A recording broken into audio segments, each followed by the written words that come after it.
તો આજે આપણે બનાવવા જઈ રહ્યા છે વેલ્વેટી ક્રીમી એવું કોકોનટ પાન મિલ્કશેક. તો ચલો જોઈ લઈએ રેસીપી અને બનાવવાની બી શરૂઆત કરી દે.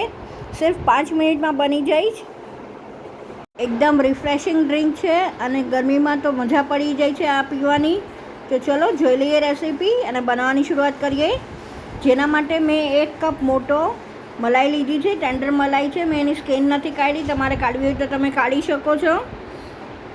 મેં હવે એક મિક્સર જાર લઈ લીધું છે.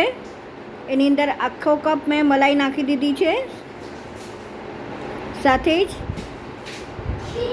હવે આપણે 1 ટેબલ સ્પૂન ક્રશ કરેલી વરિયાળી પાવડર લેશું. એની સાથે હવે આપણે એડ કરવાની છે 8 થી 10 નંગ છે કપૂરી પાન મેં કટ કરીને લીધા છે. સાથે હાફ ટીસ્પૂન એલચી પાવડર છે. હવે આપણે એમાં સ્વીટનેસ એડ કરશું. જેમાં મેં યુઝ કર્યું છે ગુલકંદ. હાફ કપ લેવાનું છે. તમે સ્વીટનેસ તમારા ટેસ્ટ મુજબ તમે પ્લસ માઇનસ કરી શકો છો. હવે આપણે ગુલકંદ એડ કરી અને અધકચરું ક્રશ કરી લેશું.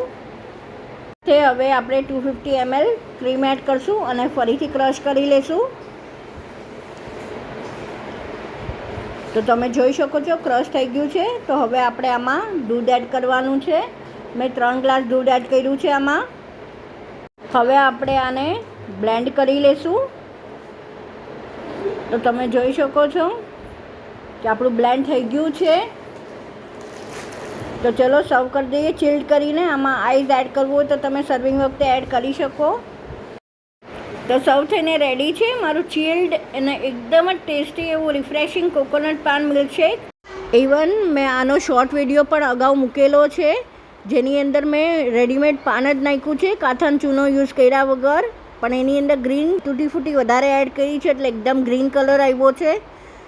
આઈ વિશ તમને મારી આ રેસીપી બેવ ગમી હશે. જો ગમી હોય તો લાઇક શેર અને સબસ્ક્રાઈબ કરવાનું નહીં ભૂલતા. આવી જ નવી રેસીપી સાથે આપણે ફરીથી મળતા રહીશું.